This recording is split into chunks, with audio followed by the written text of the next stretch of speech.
Gimana nih Bang? Katanya ada mundur dari PH-nya Rasman dan baru masuk kan kemarin, atau seperti apa sih? Kenapa nih Abang mundur? Ya, yang pertama gini ya, awalnya memang kan saya memang menerima jadi pengacara Bang Rasman ini kan, saya pikirkan memang Bang Rasman ini perlu pendampingan hukum ya. Nah, cuma begitu satu kali saya bersidang dan besoknya saya mendengar ada kalimat-kalimat yang menurut saya nggak baik lah ya. Padahal kan satu tim, tapi menurut saya kalimat-kalimat ini nggak baik. Nah, akhirnya saya merespon omongan itu. Ya, saya merespon ucapan itu. Nah, kemudian ternyata dia nggak terima. Dia sampaikanlah ke Bang Rasman melalui grup. Akhirnya memang di grup ya dia ngoceh-ngoceh lah di grup. Nah, Bang Rasman ini kan menjaga agar jangan sampai satu timnya ini kan berseteru. Akhirnya saya dikeluarin dari grup. Nah, begitu saya dikeluarin dari grup ya. Nah, kemudian saya lihat lagi, ada lagi komentarnya lagi yang menurut saya komentar juga nggak baik juga gitu loh. Akhirnya mau nggak mau kan saya respon juga. Nah, saya meresponnya memang saya jujur aja. Saya untuk menghadapi orang seperti ini, saya males untuk bicara masalah argumen hukum. Makanya saya bilang, udah saya tantang nekring aja lah. Kan dia juga mengatakan, dia katanya taekwondo, katanya dia boxer. Nah, maksud saya udahlah, biar tidak panjang lebar, berbalas pantun, udah nekring aja, kita muatai atau tarung bebas. Biar puas gitu loh. Karena saya menganggap orang ini udah apa namanya, sudah di luar nalar gitu. Nah, akhirnya karena situasinya nggak kondusif, nah begitu semua sidang kemarin, saya WA Bang Rasman, Bang bagaimana ini persidangan? Nah, dia sudah berembuk sama tim, nah dia minta saya untuk libur dulu. Nah, saya bilang saya putuskan aja kalau begitu. Kalau memang kira-kira dengan Bang Rasman, memang Bang Rasman mengatakan bahwa dia itu sama teman kita satu ini, ya orang gunung itu. Nah, dia memang tidak bisa melepaskan apa namanya itu ya hubungan lah, karena kan dia sudah banyak berkorban. Nah, saya juga tahu diri, saya paham gitu, mungkin pengorbanan orang gunung ini banyak lah ya pengorbanan untuk Bang Rasman. Ya, makanya saya dengan legowo saya mengundurkan diri. Menurut saya ya kalau menurut saya nggak nyaman lagi, saya ngapain situ, makanya saya nyatakan saya mengundurkan diri. Kalimat-kalimat apa sih Bang? Apa? Orang ininya siapa? Ya orang gunung itu. Ya tahu makanya orang gunung, masa nggak tahu orang gunung? Satu-satunya orang gunung yang cuma dia di Indonesia. Kalimat-kalimat apa sih Bang yang bikin Memang Abang seperti apa sih yang membuat akhirnya Bang Herwanto memutuskan untuk keluar dari timnya Rasman?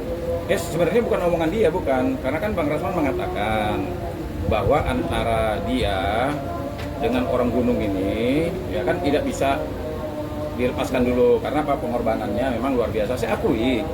Nah, saya melihat situasi dan kondisi seperti itu, makanya saya tahu diri. Ya udah kalau gitu saya mundur, gitu kan, saya mundur. Jadi makanya saya langsung WA Bang Rasman, kalau gitu Bang saya mundurkan diri ya. Saya bilang, ya saya hubungan sama Bang Rasman masih oke-oke, tidak ada masalah. Intinya saya sama Bang Rasman tidak ada permasalahan. Saya mau jadi kuasa hukumnya dengan keikhlasan, saya mundur juga dengan keikhlasan. Nah, cuma memang saya tidak terimanya dengan ucapan-ucapan yang keluar dari orang gunung ini. Nah, ucapannya mungkin seperti apa? Nah, contohnya begini, dia kan dengan santainya tuh ditanya sama teman-teman media, emangnya Mas Herwanto palsu kata dia, kan? Nah, terus emang Herwanto nggak ngerti, baru jadi pengacara. Nah, maksud saya udah, itu saya diam aja tuh. Nah, kemudian dia mengeluarkan kalimat lagi, ya menurut saya kalimatnya ya yang cerita masalah contoh katanya, saya juga nggak tahu tiba-tiba Herwanto hadir waktu Rasman lagi di hotel ada acara makan-makan, saya kan diundang sama Rasman. Loh kok bocah ini ada di sini, dia bilang bocah-bocah, saya bilang ini orang mulutnya ya kan, makanya saya bilang mendingan nering aja biar saya patahin giginya. Jadi maksud saya kita ini janganlah terlalu banyak apa namanya komentar-komentar yang enggak kan, saya sudah menahan diri ya, saya sudah mundur.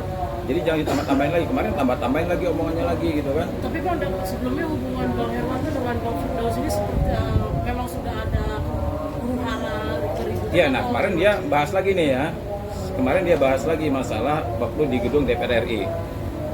Dia ngomong katanya saya masuk ke sana, saya mau ngerubuhin. Ini kan omongan orang apa? Orang nggak ada akal sehatnya. Masa saya mau ngerubuhin pagar DPR RI, kan nggak mungkin. Ya sekarang ini kan sudah kelihatan lah mana orang yang waras, mana nggak waras. Saya ini sampai sekarang, saya ini punya jabatan di organisasi advokat, bukan advokat yang dipecat. Ya.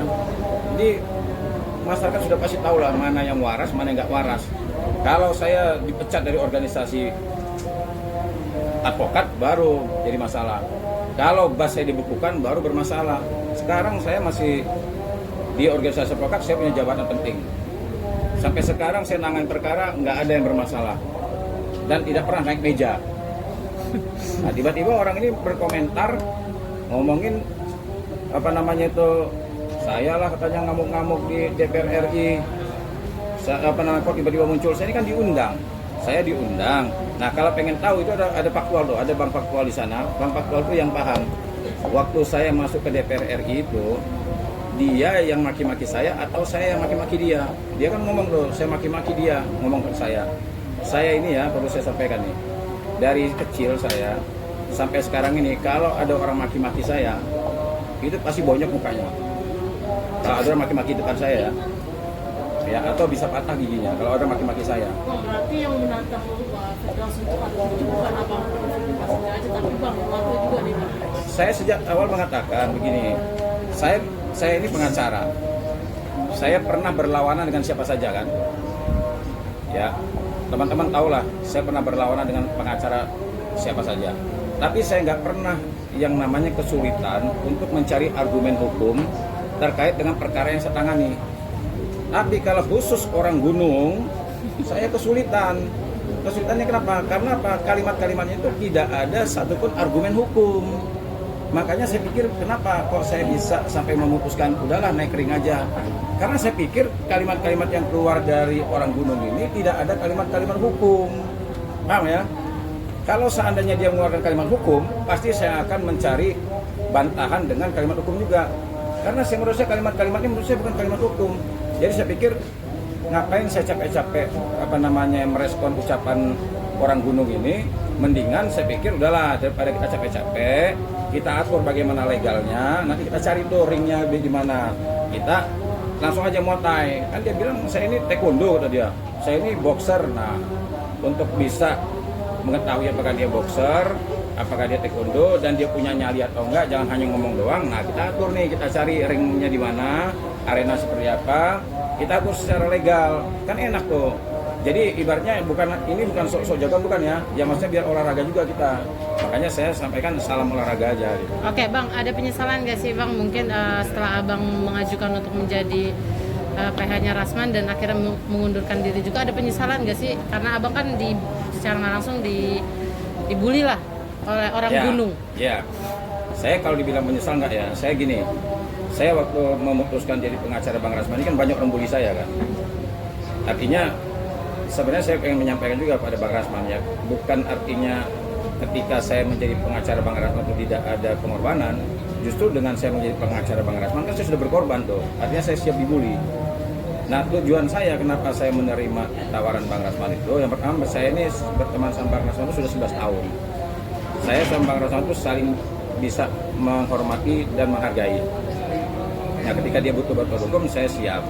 Dengan segala resikonya saya dihujat, follower saya hilang dan sebagainya dengan segala resiko. Kenapa? Karena kan saya tidak boleh. Saya sudah menyampaikan ke teman-teman di SM melalui media sosial, saya menyampaikan bahwa saya ini sebagai advokat tidak bisa menolak suatu perkara dengan alasan umpamanya saya nggak suka sama orangnya, orang ini nggak disukai masyarakat, nggak bisa. Sama seperti dokter. Ya, dokter itu sudah terikat dengan sumpah, sama seperti kami. Dokter itu kalau ada orang kritis ya, datang ke rumah sakit, padahal orang kritis ini itu bisa ngebunuh orang, ditembak polisi, digebukin massa. Boleh nggak dokter mengatakan ini orang baik atau orang jahat nih? Kalau orang baik saya obati, kalau orang jahat nggak saya obati. Nggak boleh. Karena pas sumpah dokter itu dia wajib menyelamatkan jiwa orang. Nggak peduli orang itu penjahat ataukah orang baik. Oh ini Ustadz saya baiki, saya obati. Oh ini penjahat, nggak saya mau obati, nggak bisa. Nah sama seperti saya advokat, nggak bisa saya. Oh kamu nggak disukai masyarakat, nggak bisa saya, nggak bisa. Nah itulah yang yang membuat saya tidak bisa menolak perkara tadi. Makanya saya jadi pengacara Rasman. Nah kalau dikatakan orangnya menyesal enggak lah, saya nggak menyesal. Belum. maksudnya ada suaranya masuk. Oh, nah itu ya, oke. Ya satu sudah jadi- selesain aja bang. Ya, oke. Selesai. Nah jadi saya kalau dikatakan masalah menyesal atau tidak akan menyesal saya. Karena menurut saya yang saya lakukan adalah menjalankan tugas dan fungsi saya sebagai seorang advokat. Nah kalaupun umpamanya ada orang gunung ini ngomongnya enggak, saya pikir tadinya saya gini loh. Tadinya saya pikir saya nggak mau membahas lah, udahlah. Nah cuma kan lama-kelamaan banyak junior saya WA saya, kirim video. Sampai kemarin Minola Sebayang nih. Sampai kemarin Minola Sebayang itu ya, ini apa senior saya Minola Sebayang ini. Sampai dia WA saya sampai bilang, abang nggak terima, saya ini kan sekjennya Minola Sebayang. Nih, lihatnya nih Minola Sebayang tuh. Kok kurang ajar saja. Saya ajak tarung, nggak jawab dia bang. Harus publikasi di medsos juga. Tersinggung abang sekjen AMSI. Nah, jadi yang tersinggung ini bukan saya sendiri. Minola Sebayang aja, senior saya tuh. Dia aja tersinggung ketika saya dikatakan anak kemarin sore. Nah, jadi saya sebenarnya sekali lagi ya, saya tidak mau menanggapi ucapan-ucapan yang menurut saya tidak seperti orang yang punya akal sehat. Tapi lama-kelamaan kan terganggu juga saya, dikirimin video, sampai kemarin juga masih ada kirim video saya lagi. Nah, jadi intinya begini ya, intinya sekali lagi ya, saya ini dikatakan bahwa memalukan. Nah, yang memalukan itu, yang kalau seandainya ada advokat sidang naik meja, nah itu memalukan. Itu seperti orang hutan, ya seperti orang hutan naik meja. Oke. Gitu, jadi ya orang hutan yang punya gunung, kira-kira gitu. Oke, makasih bang. Terus, jangan mikir